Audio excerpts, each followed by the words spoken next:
What's going on, everyone? Welcome back to the JT Sports Podcast, aka JT Sports Live. I'm your host, JT. If you haven't already, make sure that you leave a like and subscribe to the channel. We go live every day at 5 p.m. Eastern Time, Monday through Friday. Listen to the JT Sports Podcast. This just isn't available on YouTube. If you didn't know, this episode can be listened to on all podcasting platforms: Apple, Google, Spotify, Amazon. Wherever you get your podcast from, you can find the JT Sports Podcast. On this episode, we're going to be discussing which new Big 12 team will have the most success this upcoming college football season. We're once again talking about Colorado, why I feel they are college football's biggest sleeper team going into this year, why the Baltimore Ravens are legitimate Super Bowl contenders. I feel like this is the best chance that the Ravens have had at winning a Super Bowl in a very long time. And lastly, how good will the Green Bay Packers be if Jordan Love is actually good? What if this man can actually play? A lot of people think this man is going to be a bum. He's not going to be all that great, and the Packers are going to have an awful season. So I'm going to play devil's advocate and give you guys my explanation for how good he can make the Packers if he actually ends up panning out. Let's start off with this. The Big 12 is going to be adding 4 new teams this season. You got UCF, Cincinnati, Houston, and BYU. And out of these 4 new teams, which one do you guys think is going to have the most success this season?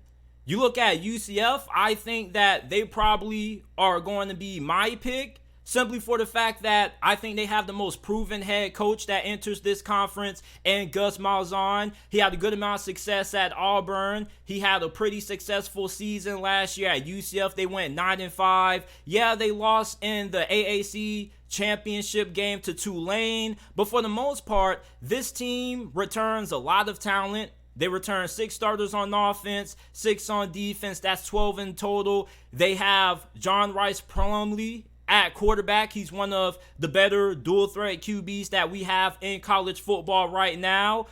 And when you look at the strength of their team, you got to look at the talent that they're bringing up front on the defensive line. They have 2 really good defensive ends. Their front 7 is fantastic. My only concern about UCF is going to be how is their secondary going to hold up in a more talented Pac-12 when you're going to have teams like Texas, Oklahoma that are going to be able to have success throwing the football at a really efficient level. You're playing against Dylan Gabriel, Quinn Ewers. So it is going to be a step up in competition. I'm really excited to see how UCF is going to handle the spike in comp. We've seen in the past that UCF has been more than capable of being able to handle themselves amongst the big boys in college football. But this is going to be something different, because this just isn't going to be a one-off game like how UCF is accustomed to playing in bowl season. They're going to be playing against a lot of good Pac-12 teams this year, but I think that this team is equipped to have a lot of success going into the 2023 season, joining the Big 12 Conference. You look at Cincinnati, I think they probably will be the worst of the 4 new teams. They lost Luke Fickell, who weirdly left for Wisconsin. I don't know what the hell was up there in Wisconsin that had him so entrenched to leave Cincinnati, but he left, and they replaced him with Scott Satterfield, who left Louisville to go coach up there for the Bearcats. And Scott Satterfield, it was a really odd situation that he was dealing with up there in Louisville. I don't want to say he was bad, but he wasn't all that great. And as a matter of fact, for the majority of last season, he was pretty much on the hot seat, but he was able to get things turned around, and Louisville had a pretty good season. They don't really have a lot of returning starters, which really concerns me. They do have Emory Jones at quarterback. I'm still rooting for Emory Jones. I've been watching this guy ever since I was a freshman at high school. I'm still hoping that this guy can end up finding a way to having a serviceable or at least a really productive season this year if he does get the start for the Bearcats this year. Their offensive line is really shaky, even though they did hit the transfer portal pretty hard when it came to addressing that area. They got 3 transfer portal offensive linemen who are expected to start this season.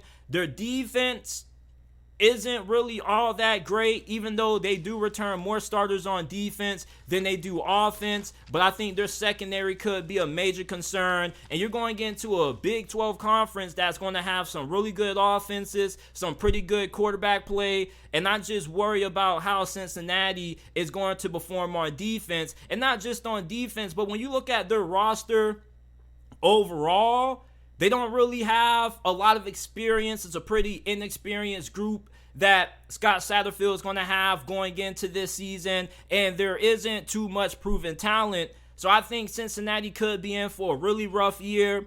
Now, Houston is a team that I was really close to picking over UCF. And you may look at Houston and be like, the Cougars, JT? Didn't they just lose their two best players in quarterback Clayton and Tank Dell to the NFL? Yes, they did, but if you talk to Dana Holgorsen, he feels like this is his best wide receiving core that he's had in all of his years coaching. Despite the fact that he's losing Tank Dell, who is one of the best receivers in college football. Don't sleep on Donovan Smith, who is expected to get the start at quarterback this year. He's a transfer from Texas Tech. This guy reminds me a lot of Anthony Richardson. He's not as athletic as Anthony Richardson, but he has a lot of similarities to him. He has really good size, pretty good athlete. He has a really live arm. He can really push the ball downfield. And I think in Dana Holgorsen's offense, you could definitely see him having a big season this year. And you're going to need really exceptional quarterback play if you are Dana Holgorsen and the Houston Cougars going up into the Big 12 Conference, which is going to be way better than what you were facing in the American last year. And if you want to be able to have a good start in this conference, you need to have good QB play.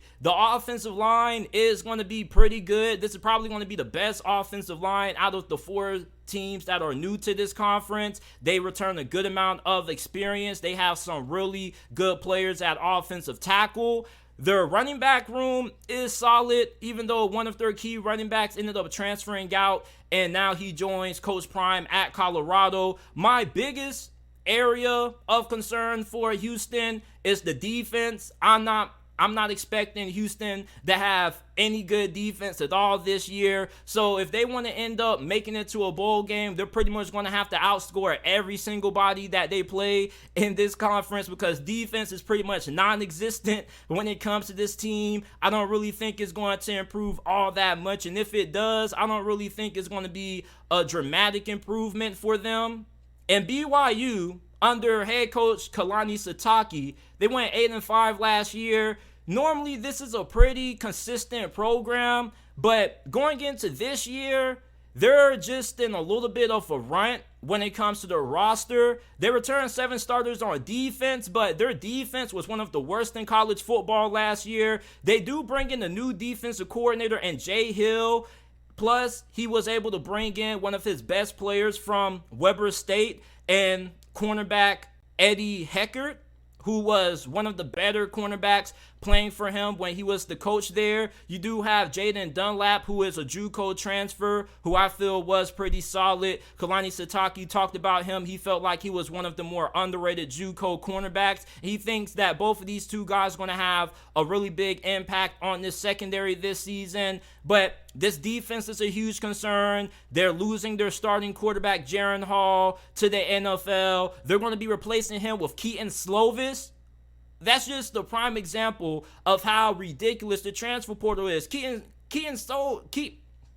Slovis has been passed around more than a hot potato. This man has jumped from USC, the Pitt, to now at BYU. I wonder where he's going to go next if he doesn't have success at BYU. The offensive line has been a huge area of concern for BYU fans, but a lot of coaches on this staff have a lot of confidence that this offensive line not only is going to be really good, but it's going to be even better than what it was last season.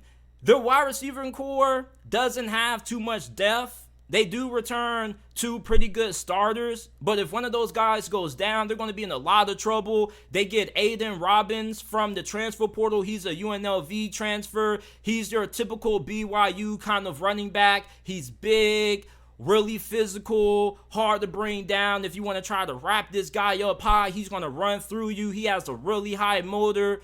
BYU isn't going to be one of those Big 12 teams that are going to be fun to watch offensively. They're going to be pretty boring to watch. If you're somebody who's a fan of big plays in the passing game, you're not going to get that out of BYU. This is a program that's predicated on playing physical football. They want to be able to ground and pound you to the mud. And some of these Big 12 teams may be in a little bit of trouble when they play BYU this year, because this conference doesn't really have a lot of great defensive line play.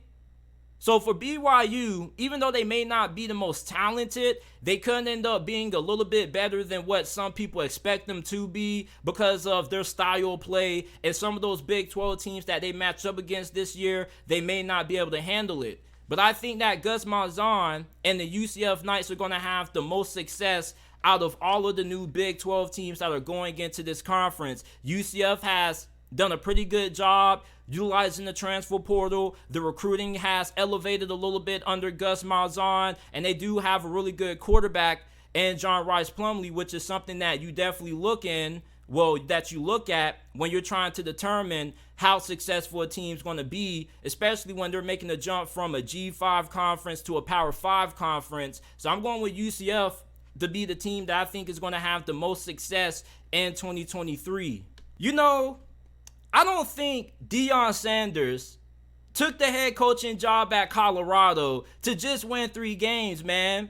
So last week we did a segment talking about if Colorado would make a bowl game year 1 under Coach Prime, and many people feel like Colorado isn't going to be able to win 6 games, man. And once again, I feel like Colorado is being extremely slept on, man. I don't feel like enough people are putting enough respect on Coach Prime. This is Deion Sanders. They don't call this dude Prime Time for no reason. This dude is going into Boulder trying to win right away. People talking about he's trying to rebuild this roster. Like, yeah, he's trying to rebuild this roster during the offseason. He isn't trying to have a long-term rebuild when Colorado is having consecutive back-to-back losing seasons out the gate. His first couple of years there, like, this man's trying to go into Boulder and he's trying to win right away. And for people who think that Deion Sanders is going to win 3 games, I really don't know if you're a hater or if you're just being a realist, because it's kind of hard to tell. Some people just act like they just don't like Deion Sanders. They just hate the man's guts. I don't know what Deion Sanders has done to some of you all, but some of y'all are drinking that haterade, man. Yeah, I got that haterade. You got to replace the G with the H. Some of y'all need to stop drinking all that haterade. Like, if you really think that Colorado is going to win only 3 games just because you don't think Deion Sanders is a good coach and you just don't like Deion Sanders for some reason, I think you need to put the haterade down. That haterade ain't good for your throat. It's not good for your lungs. Go get you some water, drink some, and take a deep breath. I don't think Deion Sanders came to Colorado to be okay with winning only 3, 4 to 5 games. Like, this man came to Colorado to win. If Deion Sanders was okay with winning only 3 games and that was his expectations going into this year, I promise you, he wouldn't have hit the transfer portal as hard as he has, and he wouldn't have pushed out the majority of the players who were on last year's squad. If Deion Sanders was okay with being mediocre this year, he could have just came in and kept the rest of the team that he inherited. This man is trying to win. You don't go this hard in the transfer portal to only try to win 3 games. And he has a really solid coaching staff. You have offensive coordinator Sean Lewis, who was the head coach the last couple of years at Kent State. Kent State had some really fantastic offenses under Sean Lewis. You remember Dustin Crum? He was really productive under Sean Lewis. Let's not forget about Colin Schlee, who's at UCLA right now with Chip Kelly. Then you got Charles Kelly, who previously was on Alabama's coaching staff for the past couple of years. He also was a defensive coordinator for FSU from 2014 to 2017. Now, the defenses under Charles Kelly at Florida State, they weren't fantastic. They weren't bad, but they weren't great. They were kind of in the middle of the pack. And when you look at the Pac-12 is a conference that only really has a couple of really explosive offenses. You got Washington, Oregon, USC, and Utah, and that's about it. The rest of these offenses in the Pac-12 conference are pretty average to above average at best. If you want to include UCLA in that conversation of having an elite offense, I still kind of would disagree with you in that sense because Chip Kelly kind of elevates that offense because of how good of a coach he is. Talent-wise, I don't think UCLA is as talented going into this season as compared to last year. And there are a good amount of people who just make it seem like Shedeur Sanders is going to go into the Pac-12 and he's going to struggle. Have you watched the Pac-12? There are not too many good defensive teams in this conference. There were only really 3 good defensive teams in the Pac-12 last season.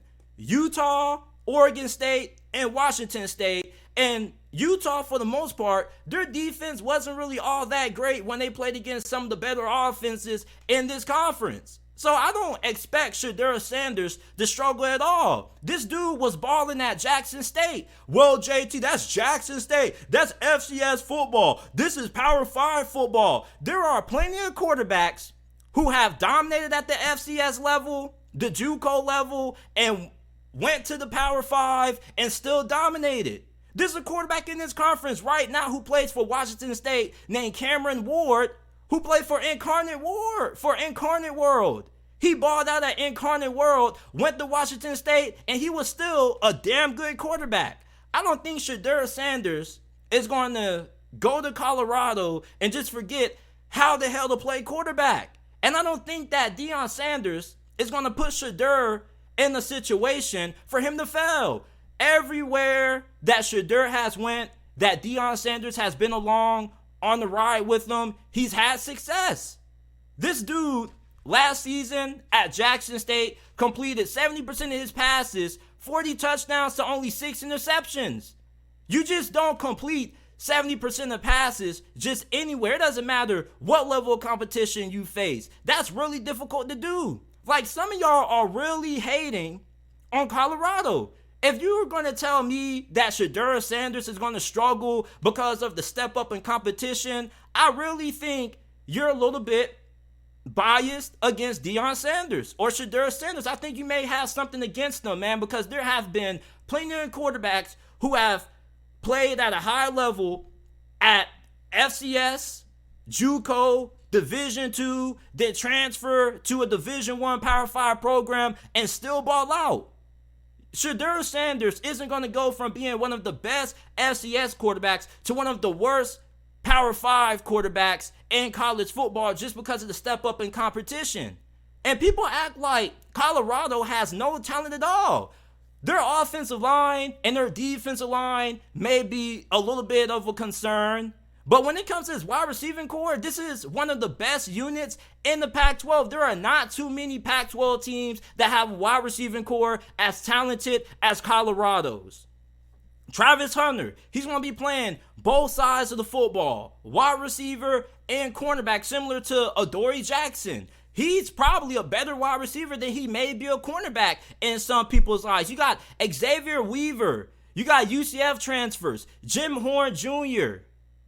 You also have another UCF transfer who, Xavier Weaver, I think this is who it is. I can't remember his name right now. But yeah, you have Xavier Weaver, Jim Horn Jr., who both transferred from USF. And when you look at Jim Horn Jr., he was a top 40 player in the transfer portal. He is one of the more dynamic players in the American Conference. He can return punts. He's really dynamic with the ball in his hands. He can make you miss after the catch. I don't think that Shedeur Sanders is going to have any problem airing out these Pac-12 defenses. Most of these defenses are not good. There's probably only going to be about 3 to 4 good defenses in this conference. And when you look at the offensive line, the offensive line, I don't think they're lacking in talent. If anything, you wonder if the chemistry is going to be there because you're bringing in all these guys from the transfer portal, and most of these guys are going to be pretty good, but it's just that the offensive line isn't just one of those positions that you can just get a bunch of guys, plug and start them, and then expect them to be good right away. You need those guys to get good chemistry. Part of having a good offensive line is being able to communicate with one another. And that's going to be my concern with this offensive line. It may take a while for this offensive line to gel. The defensive line is pretty talented. It's just that there's not much proven experience there. Now, they do get FSU transfer Derek McClendon, who was a pretty significant loss to Florida State. There were a lot of Seminoles fans who were a little bit hurt about losing him. He had 3.5 sacks the last 2 seasons, not just in 2022, but in 2021 also. He also is really good against the run.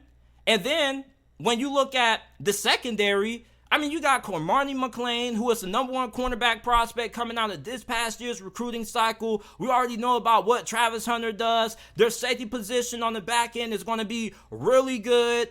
This secondary is going to be amongst the best in this conference, in my opinion. My only concern is going to be, how is Colorado going to hold up front on the offensive line and the defensive line? How long is it going to take for this offensive line to gel?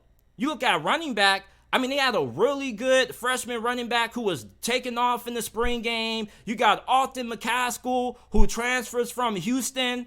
He's coming off a major injury last season, but in 2021 for Houston, this man had 16 damn touchdowns. This dude was a freight.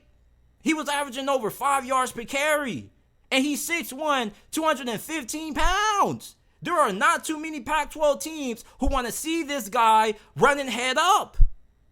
So when I look at Deion Sanders and the talent that he has going into this season with Colorado, I feel like this is a middle of the pack, above average Pac-12 team. People act like Colorado's playing in the damn SEC or the Big Ten. This is the Pac-12. There are not too many elite teams in this conference. You may look at their schedule and be like, well, JT, they got to play USC. They got to play Oregon. They got to play Utah. Like, okay, those are 3 of the better teams in this conference.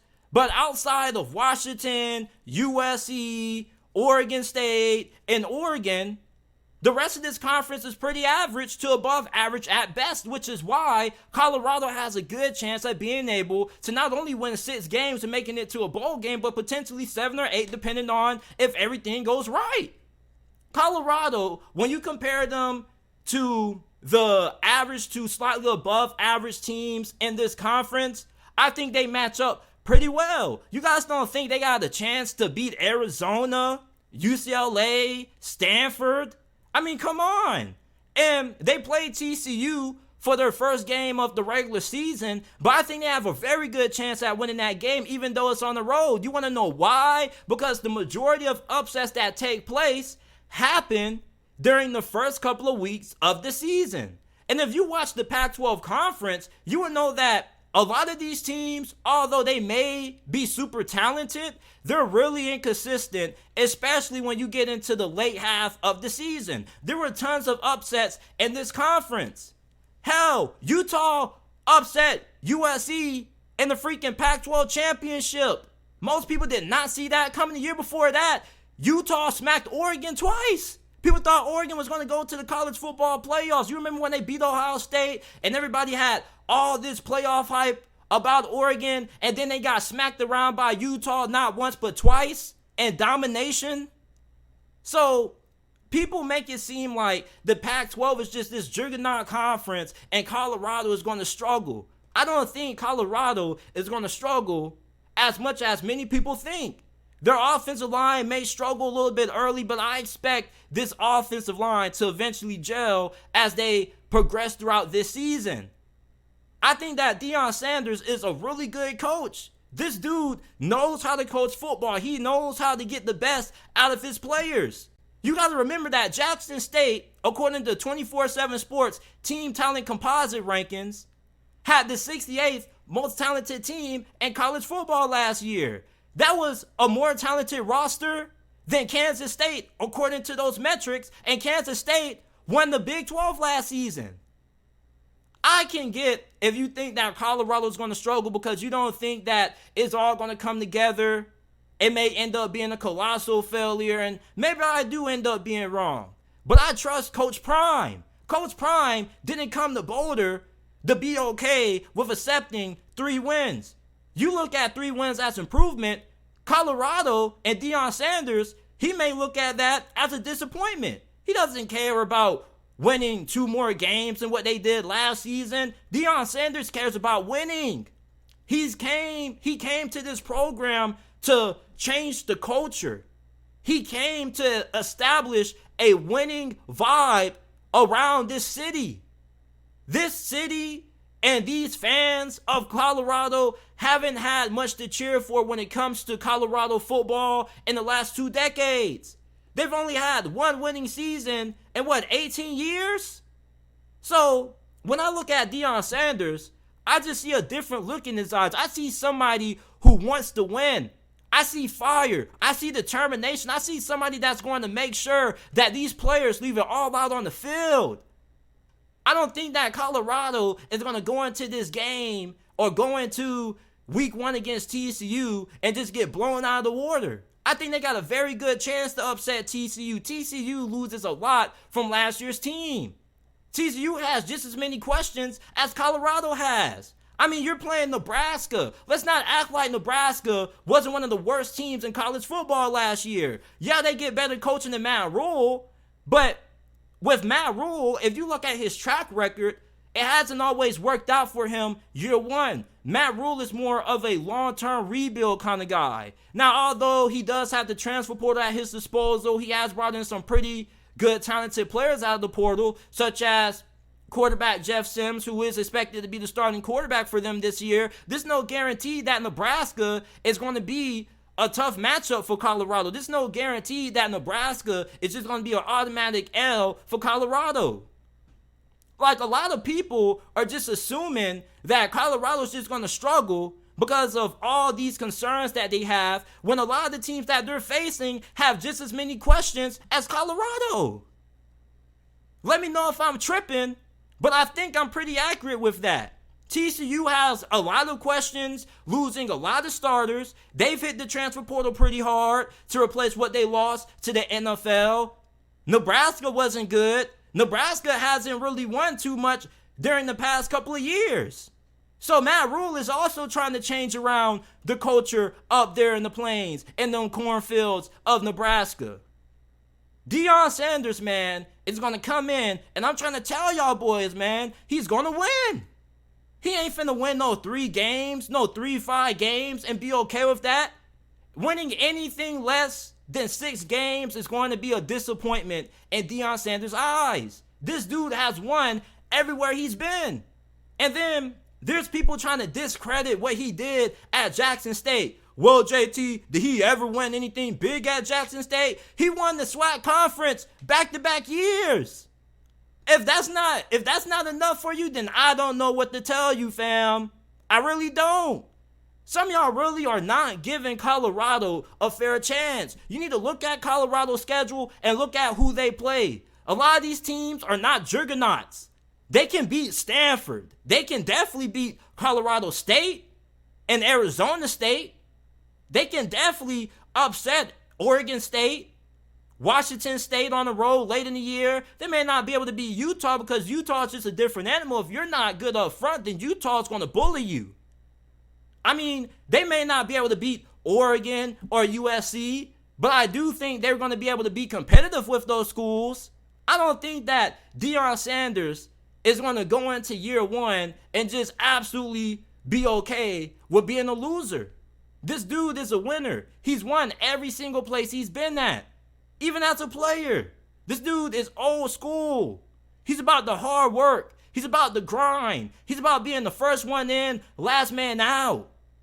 He holds his players to a high standard. You want to know why? Because he holds himself to a high standard.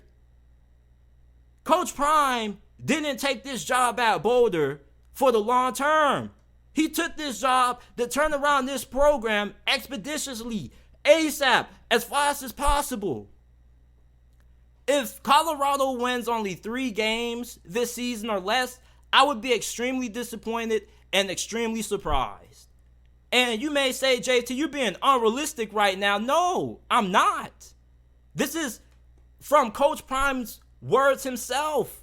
This dude has came in and revitalized this program. He's brought energy into Colorado.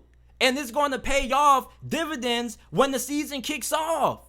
If you don't believe in Deion Sanders, there's no way I'm going to be able to convince you. All I'm going to tell you is wait for the season to start and watch Coach Prime do what he does best, which is win. They don't call this man Coach Prime for nothing. You just don't get that nickname out of nowhere. You earn that nickname. Primetime Deion Sanders. This dude knows how to win. This dude knows how to build a winning football program. He had one of the most talented teams in FCS during his time at Jackson State.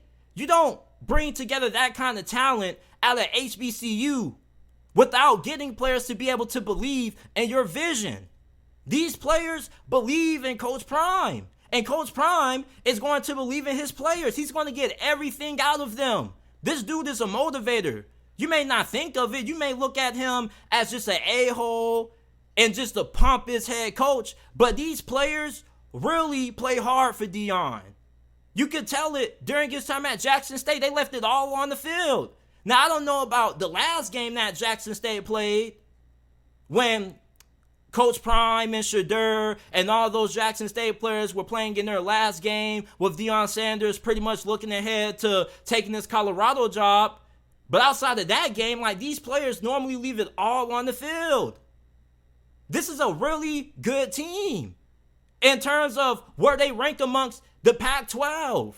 They're not up there with USC and Washington and Utah and Oregon, but they're definitely on the same level as Washington State, Arizona, UCLA. People really are not taking time to dive in to how Colorado compares to the rest of the Pac-12. Like, you guys think that this Colorado team is the worst team in this conference from a talent standpoint when they're not.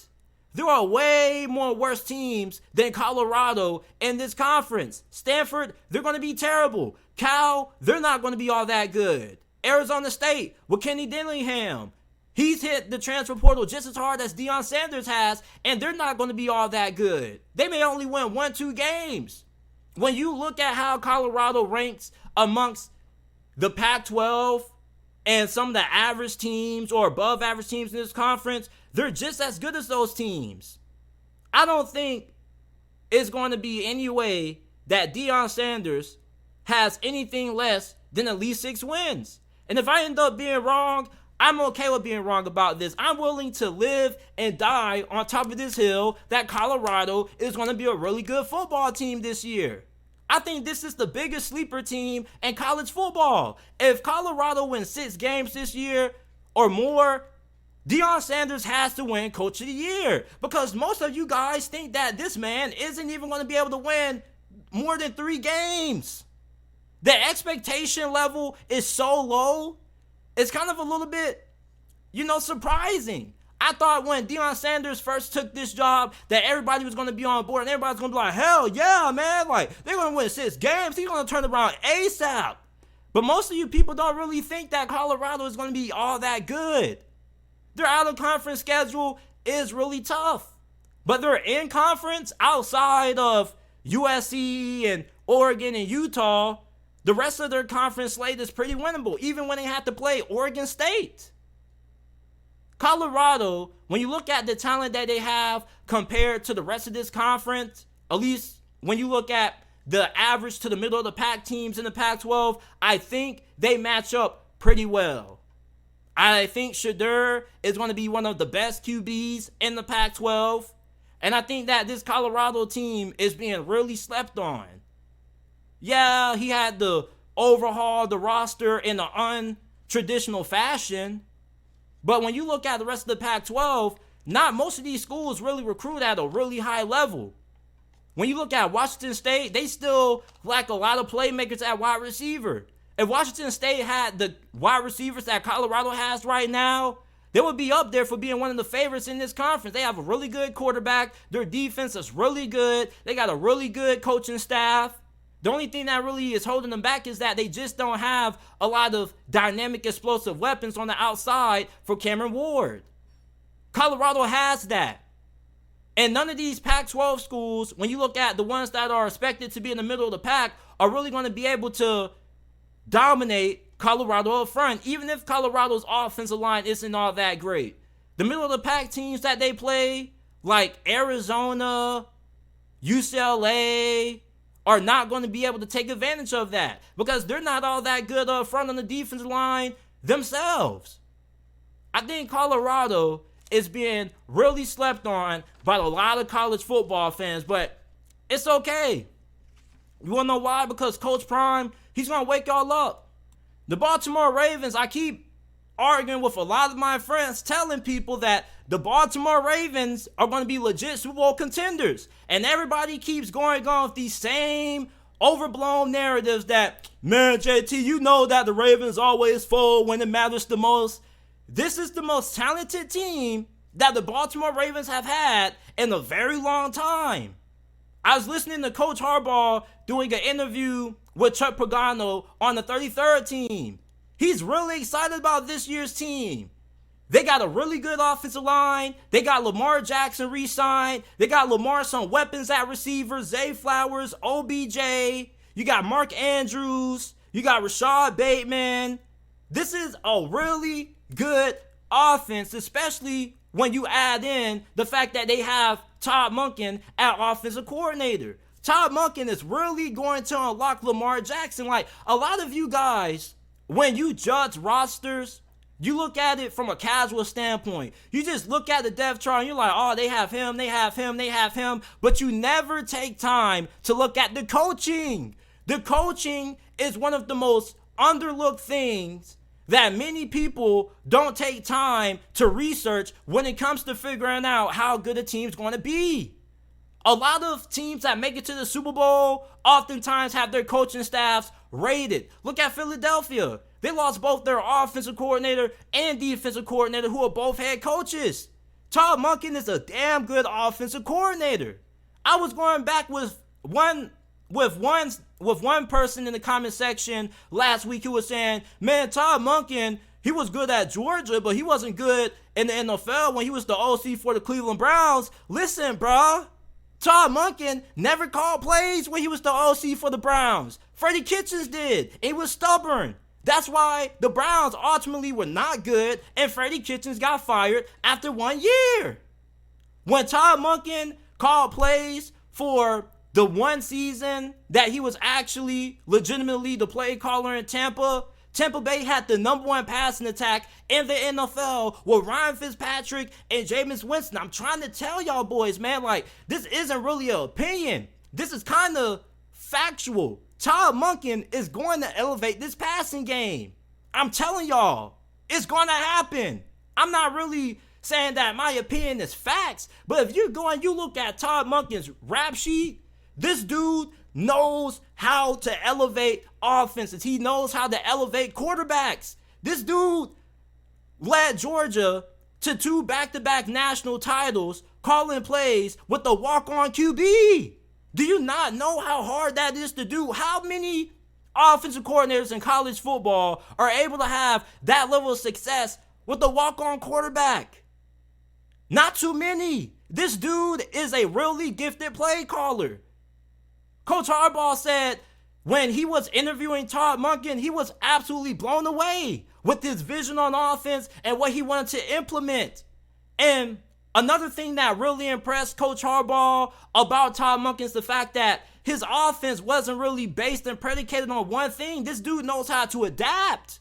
That's scary. Lamar Jackson damn near might win a second MVP this season, man. Y'all see that blanket that I got in the background? Y'all know I'm a Steelers fan. You know I love my Steelers. You know I'd rather die for my Steelers, man. But I'm giving credit where it's due.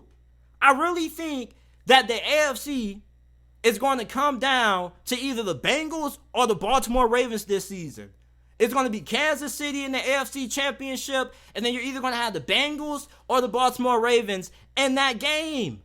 And I could be definitely wrong about this, but one thing that I know for sure that I'm not going to be wrong about is how good the Baltimore Ravens are this season. As long as everybody stays healthy, this is going to be one of the best teams in the NFL. Shoot, every time Lamar Jackson is healthy, the Baltimore Ravens are almost always amongst one of the best teams in the AFC from a record standpoint. Once he gets injured, that's when things start going left. But when Lamar is healthy, the Baltimore Ravens win, and they win pretty often. And you give Lamar Jackson a legitimate offensive coordinator that knows how to elevate quarterbacks and knows how to get the most out of his personnel and get the most out of the wide receivers in the passing game, that's scary. And the run game's still going to be there. John Harbaugh said themselves, like, they still aren't going to be going away from running the football. They're still going to be a damn good rushing team. They're just not going to run the ball as much. They're going to be way more balanced.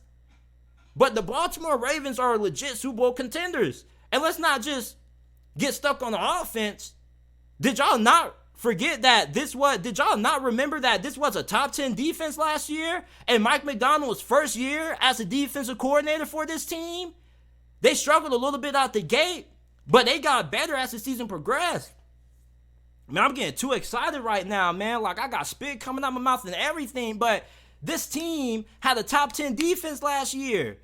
They have one of the best defenses in the AFC.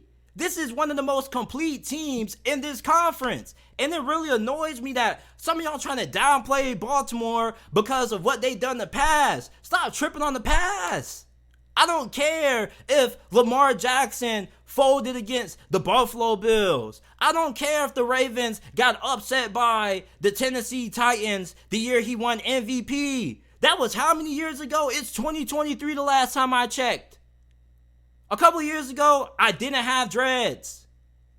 Everything can change within the span of a couple of years. They don't have Greg Roman calling plays anymore. They don't have Wink Martindale on the staff. Like, the Baltimore Ravens team that a lot of you guys are thinking about is not the same team that's going into this season. I don't know how much I have to stress this out to you people. This is a different Ravens team that you are about to see this year, and it's going to blow your mind. You're going to be like, damn, like, when did the Ravens start going crazy like this on offense? When did they start airing the football out like this? When did Lamar Jackson become this good of a passer? And you're going to come back to this channel. You're going to come back to these segments that I've been releasing all off season about how good the Ravens are going to be. And you're going to be like, man, JT, you were right. You were right about the Baltimore Ravens. And I'm not saying that to be cocky. I'm just saying that because this is a really good team. And this is a really good staff that John Harbaugh has assembled. This man went out and got Todd Monken. Todd Monken was in high demand. There were a lot of teams that wanted Todd Monken. John Harbaugh and the Ravens organization, they did a extensive search for their new offensive coordinator. They talked to coaches who were under Sean McVay's coaching tree. They talked to a lot of other good, highly touted offensive coordinators that many teams wanted.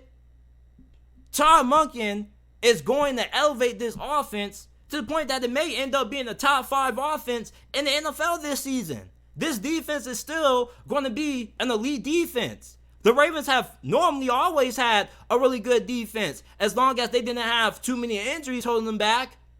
You got Odafe Oweh, who should end up having a breakout season. You got David Ojabo, who pretty much is going into his rookie season, even though last year he technically was a rookie, but he didn't get to play because of the injury that he was coming from or that he was trying to rehab from.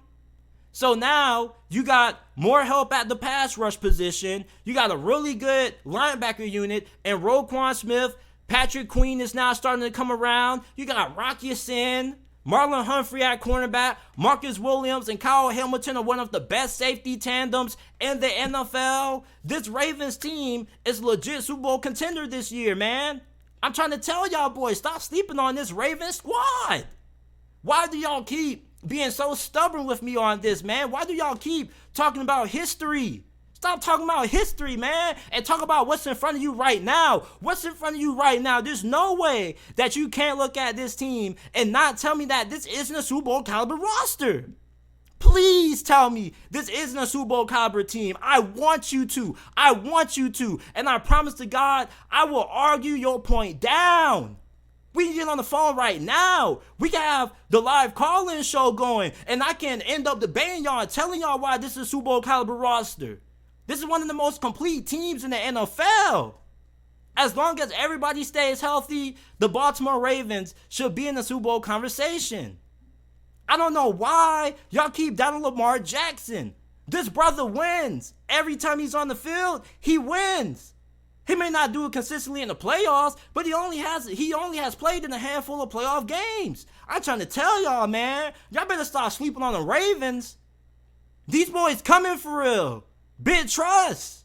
You better trust that Todd Monken, T-Money. That's going to be my new nickname for Todd Monken. From now on, his new name is T-Money. Because that's what the Ravens offense is going to look like this year every time they take the field. Money.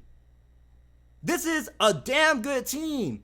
And it really kind of irritates me that a lot of people keep trying to push back against this. They keep trying to say, oh, JT, well, you got to worry about the injuries. Like, bro, you cannot predict injuries.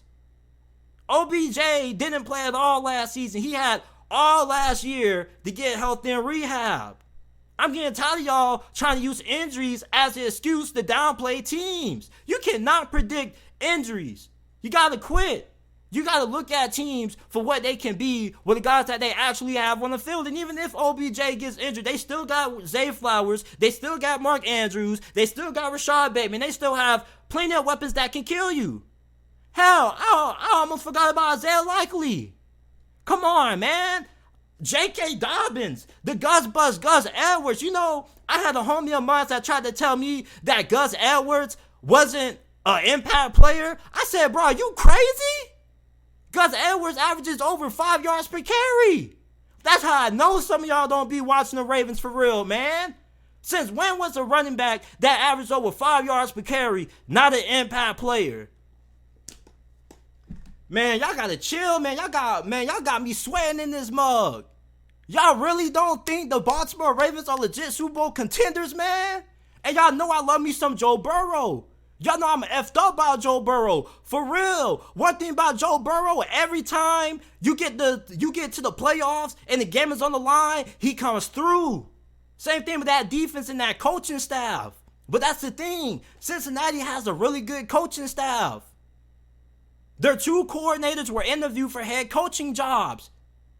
You look at Baltimore staff, they're just as good as Cincinnati. That's the thing, like, it's not just all about talent. It's also about the coaching staff. And the coaching staff that John Harbaugh has assembled is really good. I'm a little bit jealous. I'm a Steelers fan. You know who the hell we got as our OC? We got Matt Canada. I still think we're going to be a playoff team, but I don't think we're going to be a Super Bowl caliber team. Maybe next year, depending on how much we improve and if we end up moving on from Matt Canada, that offensive coordinator, depending on how he performs this year. But the Baltimore Ravens, man, like, they got a chance to not only win the AFC North, but they also have a chance to beat Kansas City for the AFC. Lamar finally has a team that's capable of being able to match up talent for talent, mano a mano, with Patrick Mahomes. You can probably argue and say that Lamar Jackson's supporting cast is better than Patrick Mahomes' supporting cast. Name me one player on Kansas City's offense, at least that wide receiver, that's better than anybody that the Ravens have right now, outside of Travis Kelce. And let's not act like Mark Andrews isn't a top 3 tight end.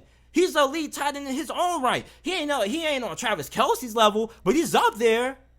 Like, there's not one wide receiver other than Travis Kelce, and you really can't count him because he's a tight end, but there's not one weapon that Kansas City has in the passing game outside of Kelce that's better than anybody that the Ravens have starting right now. Be honest. Come on, man. Like, why y'all sleeping on this team? Why are y'all counting out Lamar Jackson? This brother wins. This brother's prime time. This dude shows up in big games. Playoff success can always change. Y'all make it seem like a quarterback has to go to the Super Bowl every single year. Not everybody is Patrick Mahomes. It's a first time for everything. This is probably the best chance that the Ravens have had at winning a Super Bowl ever since they beat the San Francisco 49ers. What was that, a decade ago?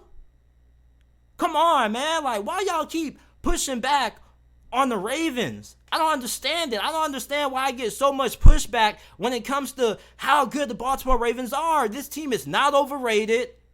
They're rated properly where they should be, legitimate Super Bowl contenders. And I will argue with you all day about this. I don't know how long this segment's been going on, man. It at least got to be close to 20 minutes. But I think by now, y'all should get the point.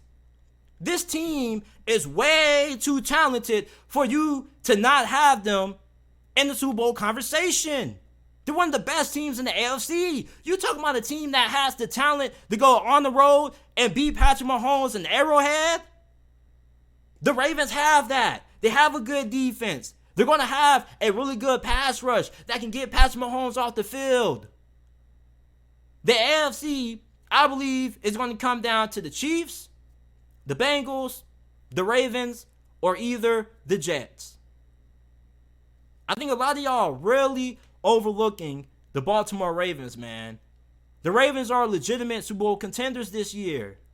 I don't know how hard I got to keep going to try to get this through some of y'all brains. Some of y'all guys are just so stubborn. Like, why do some of y'all just refuse to acknowledge that the Ravens are that good of a team? It may sound crazy to think, but some of y'all still keep talking about Greg Roman, and this dude got relieved of his play calling duties when the offseason first started. Some of y'all need to go do your research. Y'all be quick to tell me when I need to go do my research on things. But yet, some of y'all don't even do your research. And you're going to tell me to do my research.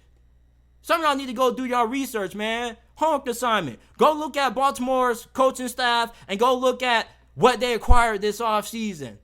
From their coaching staff hires, from the players that they've acquired in free agency and via the draft. I'm tired of y'all sleeping on the Baltimore Ravens. When are y'all going to wake up? Man, JT, we got to wait for the game to be played. Like, no, you don't. Some of y'all can just look at a team and look at their coaching staff and be able to tell. You don't need to wait for the games to be played to know that Lamar Jackson is going to have this team in the playoff conversation. This dude's a winner.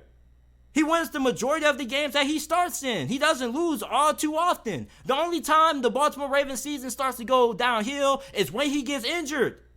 And if Lamar Jackson stays healthy, this team is most definitely going to be in the Super Bowl conversation. A lot of people in the national media think that Jordan Love is going to be a bum. But let me play devil's advocate. What if Jordan Love can actually play? What if this dude actually has that dog in him and he ends up being the proper successor to succeed Aaron Rodgers? You remember when Brett Favre got traded away to the New York Jets and Aaron Rodgers came in? This dude was really good. The Green Bay Packers, for the most part, they have a really good eye for spotting a franchise quarterback. These guys have not missed that quarterback all too often over the last couple of decades. And if Jordan Love ends up being really good, how good will Green Bay be this season? We're quick to want to give the NFC North to the Detroit Lions, but if the Green Bay Packers get really good quarterback play out of Jordan Love, this team is going to be able to win this division. They have a really good offensive line. The offensive line may not be good as what it used to be in the past, but it's still going to be good enough to win this division. The wide receiving core is absolutely fantastic. You got Romeo Doubs. You got Christian Watson, who is going crazy for me on my fantasy football team last year. Like, this dude, Christian Watson, was carrying my fantasy football team on his back. You got a really talented tight end and Luke Musgrave. You got Jalen Reed out of Michigan State, a wide receiver that I really loved a lot. He was really fun to watch during his time at Michigan State. He reminds me a lot of George Pickens. So you're going to give Jordan Love a really good group of wide receivers to throw the football to. He's going to have a pretty good offensive line. And the run game is still going to be pretty good also. You're going to have Aaron Jones, who is a top 10 back. A.J. Dillon is also pretty good. And this defense, I don't really know because they still retain Joe Barry as their defensive coordinator. So we don't really know. But the talent is there for this defense to be good. This defense last season did play good at times. It's not like they were completely terrible every single game. They definitely had their moments. They definitely showed some flashes of what they could be when Joe Barry actually knows what he's doing as the play caller. If Jordan Love is good, how good do y'all think the Green Bay Packers are? I think if Jordan Love ends up playing at a Pro Bowl caliber level, the Green Bay Packers are a 9-10 win football team. Hell, they just might be a 10-plus win football team if Jordan Love ends up playing at a good level. He was able to sit behind Aaron Rodgers for a couple of years. Now, even though the Green Bay Packers got a lot of scrutiny when they traded up for Jordan Love, and many people bashed them for drafting the quarterback that wasn't going to be able to start for them in the immediate future, he's starting now. He's had plenty of time to learn this system, learn this offense, so I don't think he's going to be going into a situation where he's going to have to get the chemistry down. He's still going to be learning the playbook, adjusting to the NFL. Like, this man has been in the NFL with the same franchise, with the same head coach for a couple of years. He should already have a good grasp of the system. He should come in to Green Bay week 1 starting and look like a vet. This man shouldn't come out and struggle like how he did when he had to start against Kansas City a while back. He also has been putting a lot of time in with his young wide receivers, something that Aaron Rodgers kind of didn't really put a lot of emphasis on doing.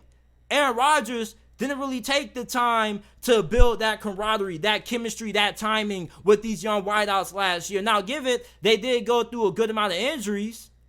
But Jordan Love, this dude actually has a lot of talent to be one of the better quarterbacks in this conference. When you look at the NFC right now, there's not a lot of great quarterbacks. There's a lot of good quarterbacks like Dak Prescott and Kirk Cousins, but you don't really have too many elite quarterbacks.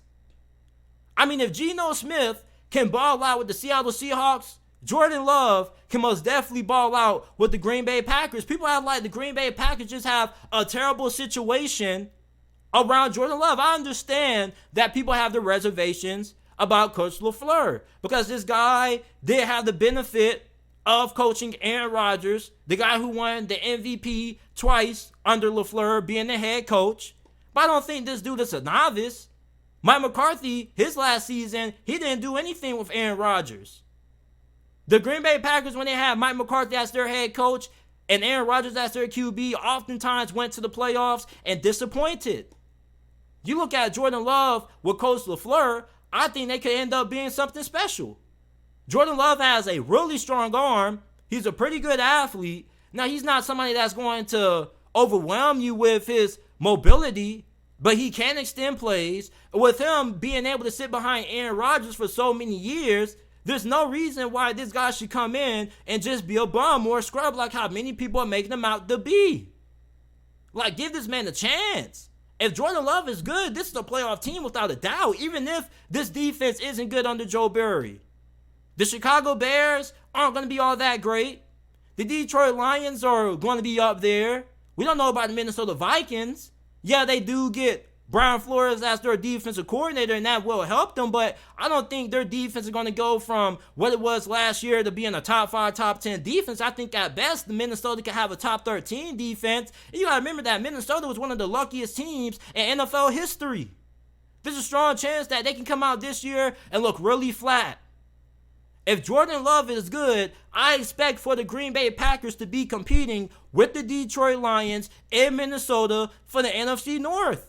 And a lot of Lions fans are probably going to watch this and you're probably going to be like, man, JT, like, this bum ain't going to be no good. No, you Lions fans are hoping that Jordan Love ain't good. You better hope that Jordan Love ain't good, because if he is, you're going to have another decade of great quarterback play and another good QB giving you nightmares every time you play him.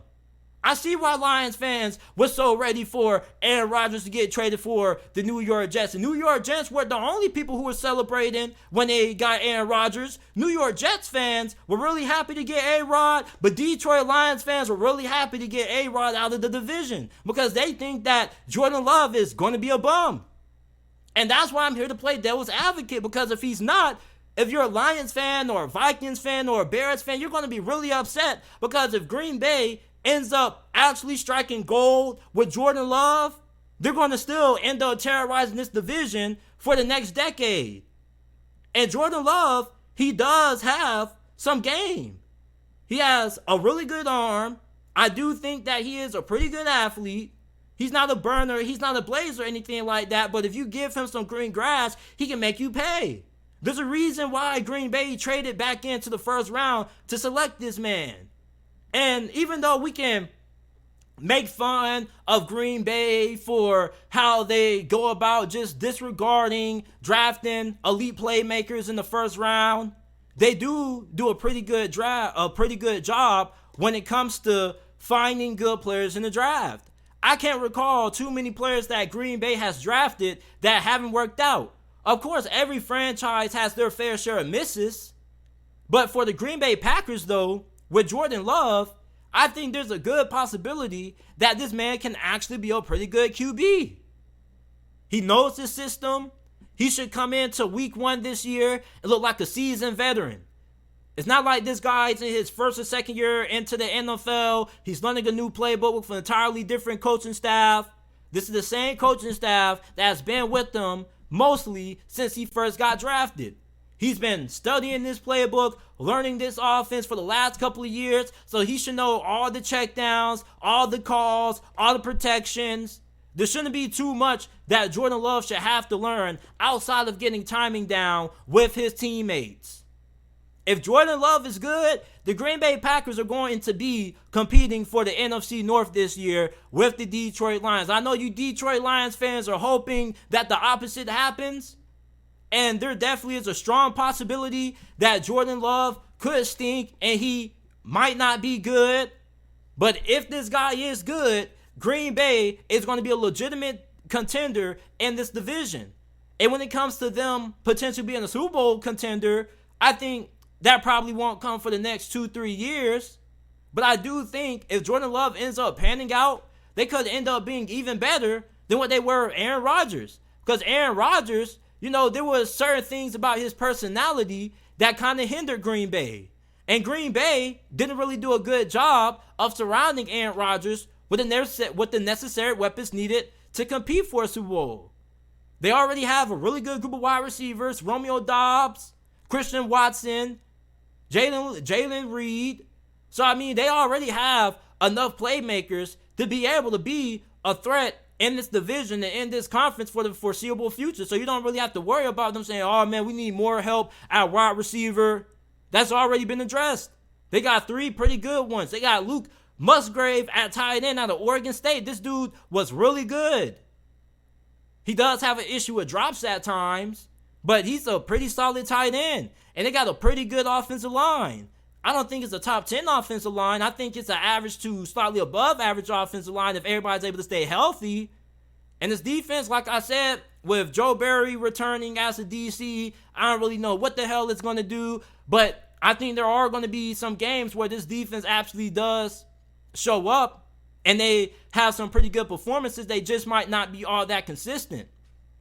But if Jordan Love ends up being good, the Packers are going to be competing for this division, and they probably are going to be in the playoffs. The NFC is not all that talented this year. Outside of the Philadelphia Eagles, the 49ers, and the Seahawks and the Lions, who else in this conference do you think is going to be able to get into the playoffs? Do you really trust Daniel Jones, Washington, Dallas? I mean, Dallas scapegoated Kellen Moore. I don't know how that's going to play out. I mean, they still got Dan Quinn. Their defense is still going to be really good, but I don't think Dallas is as big as a guarantee that some people make them out to be. So if Jordan Love is good, man, I think the Green Bay Packers could have another good decade of football where they're terrorizing the rest of the teams in this division. They have way better ownership historically than every team in this division. They do a pretty good job of building a pretty good team. It's just that when they had Aaron Rodgers, for some reason, they just refused to give this man what he wanted. And I do think that some of that was on Aaron Rodgers being the drama queen. Y'all know how Aaron Rodgers is. This guy took a darkness retreat. This dude was promoting psychedelics, and there's nothing against psychedelics, but it's just like, damn, Aaron Rodgers, like, you're a little bit out there. So for Jordan Love, I think that if he ends up panning out and being really good for the Green Bay Packers, I think that they're going to end up still dominating this division for the foreseeable future, even though the Lions may have a couple of good years. Maybe the Vikings snag a couple of division titles here and there. But I think for the most part, I'm still rocking with Green Bay. This is one of the better organizations in the NFL. They may not be as good as what they used to be, given how they did Aaron Rodgers. But I do think that a lot of the Green Bay Packers struggles at times also had to be put on the shoulders of Aaron Rodgers. I don't think Aaron Rodgers truthfully got enough blame for some of the Green Bay Packers shortcomings in the postseason. We look at Aaron Rodgers and his greatness and we talk about the bad man. But it's like at the same time, his personality at times was kind of hard to get along with. With Jordan Love, he doesn't have as much ego as Aaron Rodgers. This dude is going to be coachable. He's going to take more time to get to know his teammates, build a chemistry and rapport with his teammates. And I think that's going to pay off dividends for Jordan Love if this guy ends up being good. This is it for this episode of the JT Sports Podcast. I appreciate you guys for tuning in. Make sure that you like, subscribe to the channel. We go live every day, 5 p.m. Eastern Time, Monday through Friday. Remember that you can listen to the audio version of this episode on all podcasting platforms, Apple, Google, Spotify, Amazon, wherever you get your podcast from. You can find the JT Sports Podcast.